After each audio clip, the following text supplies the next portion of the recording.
Skinner. Skinner? I'm Skinner. Seymour? Ah!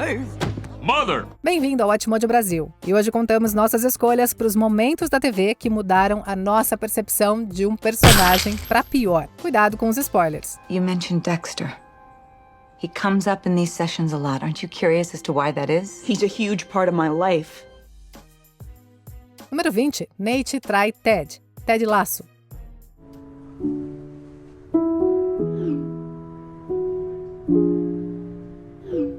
Essa pegou todo mundo de surpresa. Nate Shelley, assistente técnico e amigo de Ted, era um dos personagens mais doces da série. Mas no final da terceira temporada, ele vazou os ataques de pânico de Ted para a imprensa e foi trabalhar no rival West Ham United. Não sabemos o que rolou e nós estamos tão chocados quanto você. A virada, inesperada para uma série tão leve, recebeu reações mistas. A ideia era criar um arco de redenção para o vilão, mas deixar partes importantes da trama fora de cena enfraqueceu o impacto. De qualquer forma, nunca mais veremos Nate da mesma maneira. I'm sorry. I'm so sorry. Número 19. Era Dan o tempo todo. Gossip Girl. Wait, this is about Gossip Girl. It's you worse than publishing The Spectator. I know you gave up your search to help Serena. Now you have all your answers. O mistério sobre quem escrevia o blog anônimo era o coração dessa série adolescente. O autor parecia saber de tudo, divulgando detalhes escandalosos sobre os romances, conflitos e dramas dos personagens principais e além. Quando a série revelou que Dan Humphrey era o responsável pelo blog, os fãs se dividiram. Embora Dan tivesse as habilidades de escrita necessárias, muitas ações da Gossip Girl não faziam sentido para suas motivações, criando grandes furos no roteiro. Pior ainda, os criadores admitiram que inicialmente planejavam fazer do irmão mais novo de Serena, Eric, a Gossip Girl, e até consideraram Nate. De qualquer forma, Dan ficou marcado pela crueldade e oportunismo do blog. Within weeks, I was getting dozens of emails with stories about Upper East Siders, so I posted them anonymously. And then, I got more. Número 18. Alex deixa Joe pela Izzy, Grey's Anatomy. I love you. Maybe it's not fair to say that, but it's true. It's also true is I'm in love with Izzy. Como puderam fazer isso com Alex? Bom, para falar a verdade, Grey's Anatomy não tinha lá muitas opções. Com a saída repentina de Justin Chambers, o personagem Alex Karev também precisou partir. Mas terminar com Joe e declarar o amor por Izzy Stevens por carta, de todas as formas, não era o jeito certo de fazer isso. Alex passou por um enorme crescimento ao longo da série, deixando o seu jeito durão, meio rude, de lado e revelando um coração de ouro. Vê-lo sair dessa forma foi muito divisivo para os fãs. E definitivamente a pior coisa que ele já fez. I'm sorry. You deserve more than a letter. Número 17. O acordo judicial de Archie, Riverdale. Instead of prison, time served plus 2 years in juvenile detention if Mr. Andrews will plead guilty to the crime of manslaughter. É claro, essa série já é famosa por suas tramas e arcos absurdos. Então, será que a gente devia mesmo ficar surpreso? Mas o fato de Archie, o garoto comum, se declarar culpado de assassinato em primeiro grau sem ter cometido o crime supera qualquer coisa. Até mesmo o momento em que ele é atacado por um urso. Incriminado por Hiram pelo assassinato de Cassidy, Archie aceitar 2 anos em um centro de detenção juvenil foi insano, ainda mais com um júri dividido. Ele podia ter sido libertado, mas o showrunner queria uma história ao estilo Um Sonho de Liberdade. A personalidade de bom moço de Archie deslizou para o lado mais ingênuo. Yes, Your Honor, I'm guilty. Mr. Andrews, the court accepts your plea of guilty.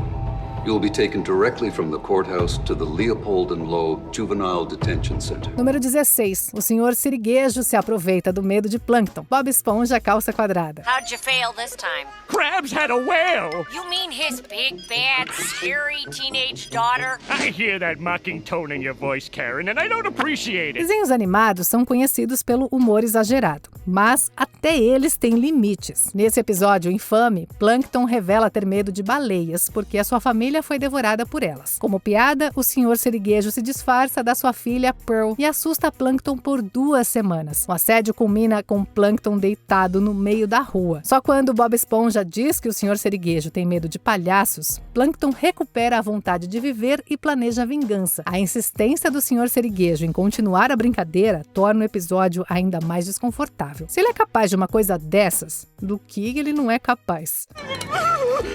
That should keep her out. I want plankton meat! Número 15. Will chantageia Finn. Glee. I suddenly realized why I had wanted to do this thing in the first place. It was seeing the gift in a kid that they didn't even know they had. Existe algum professor de TV mais problemático do que Will Schuester? Bom, tem o comentário estranho sobre os seus alunos serem minorias só por estarem no Clube Glee. E também tem aquele momento em que ele suspende Marley. Mas o pior mesmo foi o seu primeiro ato, chantagear Finn, o quarterback, para entrar no clube. Como? Plantando maconha no armário dele. E por quê? Will ouviu Finn cantando no chuveiro e decidiu que precisava daquele talento a qualquer custo. E acredite, as coisas só pioram a partir daí, tornando Will um dos piores professores da história da TV. What I did then was the blackest moment of my life. Número 14. Debbie engravida de propósito. Shameless. So it's positive. So we're pregnant? Would you like to discuss your options going forward? No, thank you. We're having this baby. A família de classe trabalhadora Gallagher, liderada pelo patriarca conturbado, tem os seus membros bem complicados. Mas não Debbie. Debbie é a filha bondosa, madura para sua idade, até dirigindo um centro de cuidados infantis. Porém, conforme as temporadas avançaram, a sua personagem se tornou impulsiva, imatura e autodestrutiva. Uma das atitudes mais inexplicáveis foi ela engravidar de propósito do seu namorado Derek, mentindo para ele dizendo que estava protegida. Isso faz Derek cortar toda a comunicação com Debbie e se mudar para a casa dos avós, deixando-a como mãe solteira em dificuldades. Uma sequência horrível de decisões erradas da única personagem que a gente achava que era sensata. I'm not. Número 13. Todd atira em uma criança sem motivo. Breaking Bad. Damn, you guys thought of everything.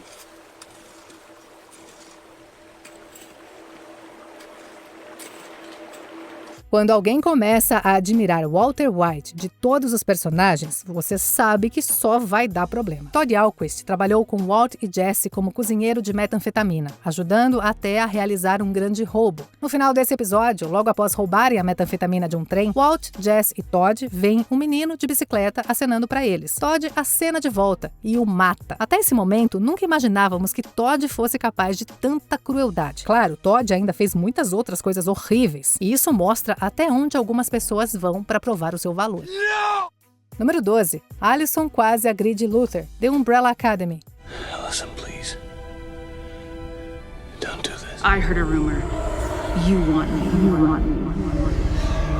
Com o poder de influenciar as pessoas com a frase "eu ouvi um boato", Allison sempre teve dificuldades com as consequências éticas dos seus poderes, chegando a escondê-los e até a se recusar a usá-los. Por isso, quando ela usa os seus poderes contra o seu irmão adotivo, Luther, isso se torna ainda mais grave. Apesar de mudar de ideia depois, o simples fato de ter considerado forçar Luther a fazer algo e até iniciado a compulsão é horrível. O uso dos poderes de sugestão de Allison ultrapassa muitos limites, antes e depois desse momento. Mas esse é, sem dúvida, o pior.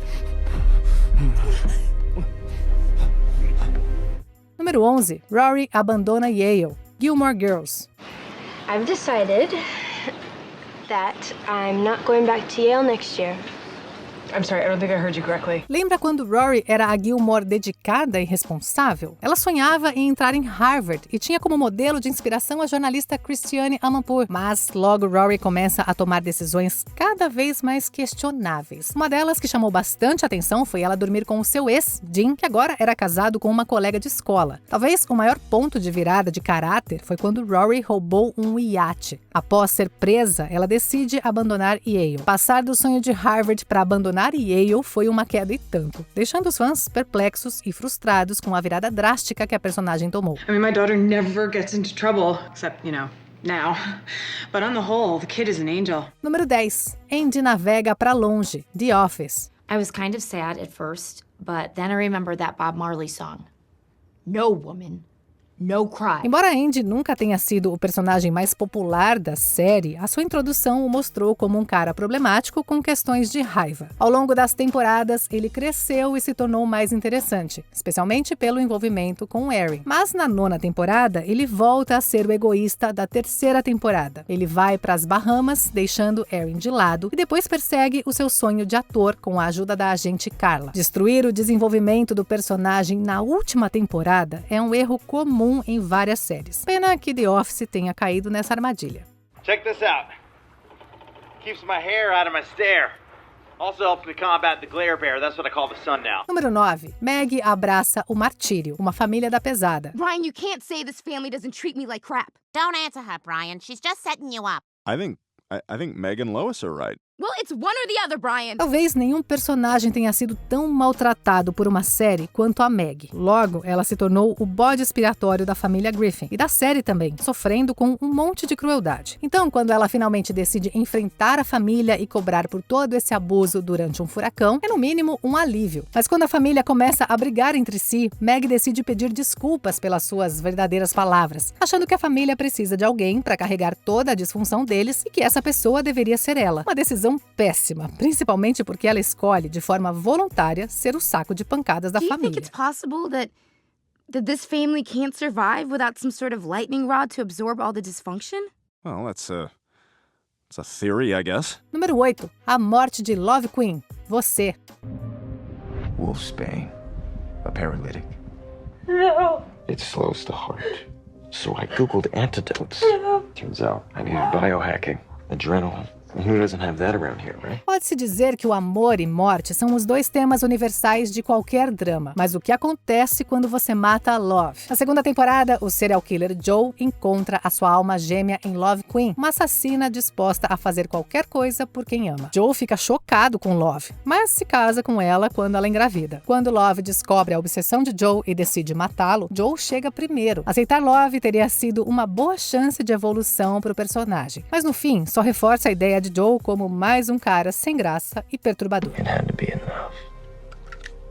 I had to finally stop you.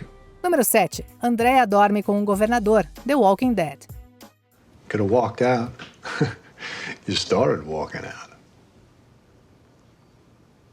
But you stayed. Por que a série fez isso com Andrea? Ex-advogada de direitos civis, ela começou como uma personagem forte e ótima atiradora. Mas a sua trajetória foi bem diferente da versão dos quadrinhos. Na 3ª temporada, separada do grupo de Rick com Michonne, Andrea se envolve com o vilão governador, que lidera uma cidade de sobreviventes chamada Woodbury. Enquanto Michonne foge, Andrea decide ficar lá. O pior de tudo é que ela acaba se apaixonando e dormindo com ele. Mesmo depois do governador atacar a prisão, Andrea não consegue matá-lo e acaba sendo capturada. Transformar a Andrea numa defensora cega do governador foi um erro absurdo. Para muitos fãs, isso acabou com o personagem dela. I lied when I said I was off the clock. This is a 24/7 kind of gig. Número 6. Spike agride Buffy. Buffy, a caça-vampiros. I'm gonna make you feel it.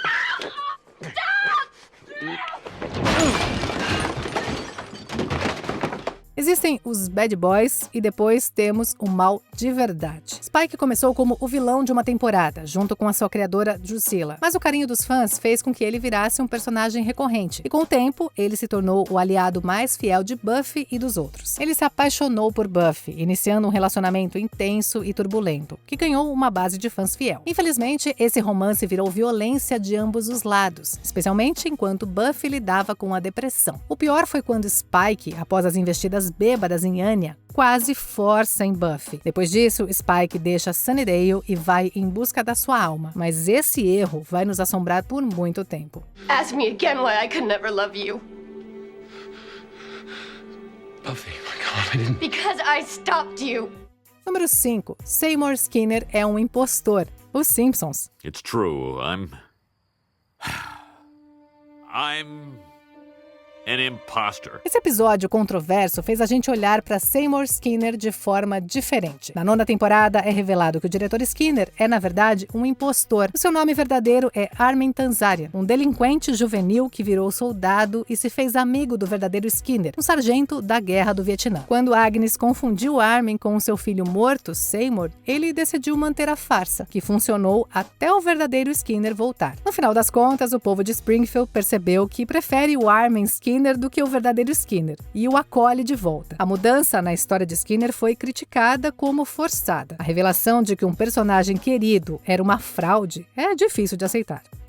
The adaptable citizens of Springfield have opened their hearts to Principal Seymour Skinner, who... Not that one. Número 4. Ted volta para Robin. How I Met Your Mother. You made us sit down and listen to the story about how you met Mom. Yet Mom is hardly in the story. No.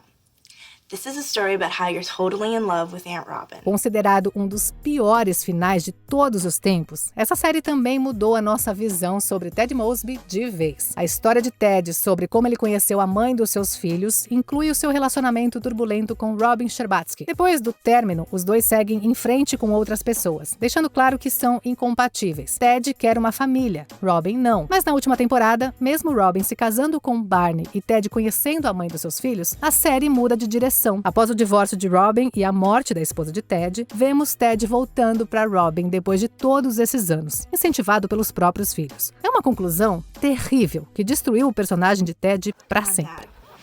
Mom's been gone for 6 years now. It's time. Número 3. Pulando o tubarão, literalmente. Happy Days. I can't watch. What if he doesn't make it? Relax. How much can one shark eat anyway? No mundo das séries de TV, existe a expressão jumping the shark, ou pular o tubarão. E aqui está o porquê dela. No agora infame episódio de Happy Days, The California Kid, Fonzie é desafiado a saltar sobre um tubarão-tigre de esqui. Fonzie já era um queridinho dos fãs, com histórias feitas sob medida para ele. Mas, até então, ele nunca demonstrou interesse por esportes aquáticos. No máximo, ele era um motociclista. Trocar o clássico restaurante pela praia só piorou a situação. Foi uma tentativa de criar um momento marcante, mas que ignorou completamente a coerência do personagem. Pelo menos, nós ganhamos um novo termo para definir roteiros ruins na TV. And the California Kid are gonna break the tie. They're gonna jump over a shark. Isn't that dangerous? Well, of course it's dangerous. Número 2. Deborah apaixonada por Dexter. Dexter. If I love you, I went to the church that night that you killed Travis Marshall to tell you that I'm in love with you. Essa mudança foi, no mínimo, desconcertante. Deborah Morgan sempre foi a irmã adotiva leal e dedicada de Dexter, além de uma policial competente. Tanto ela quanto Dexter viam a relação como puramente fraternal. Porém, na 6ª temporada, durante uma conversa com a sua psiquiatra sobre os seus relacionamentos fracassados, Deborah começa a suspeitar que os seus sentimentos pelo irmão adotivo podem não ser tão fraternos assim. A justificativa não faz muito sentido e nem parece psicologicamente plausível, já que eles cresceram juntos. E para piorar, Dexter reage com uma confusão genuína. É claro que ele não sente o mesmo. Deborah foi seriamente prejudicada por essa trama.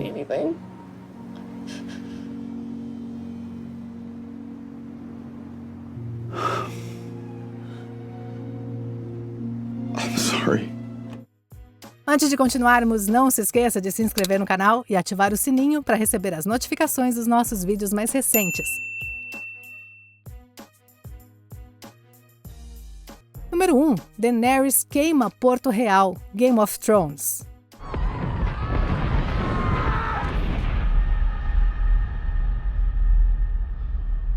Considerada por muitos como uma verdadeira destruição de personagem, a decisão de transformar Daenerys em vilã foi inacreditável. Forçada a se casar por seu irmão abusivo, ela literalmente renasceu das cinzas e se tornou uma candidata poderosa ao trono de ferro, libertando escravos e protegendo inocentes. Mesmo com atos brutais aqui e ali, as suas ações faziam sentido e eram equilibradas por momentos de bondade e misericórdia. Mas na última temporada, tudo desanda. Daenerys decide, do nada, incendiar Porto Real. A transição de libertadora para tirana foi mal desenvolvida. E com Jon Snow dando o golpe final, o destino da personagem foi selado de vez.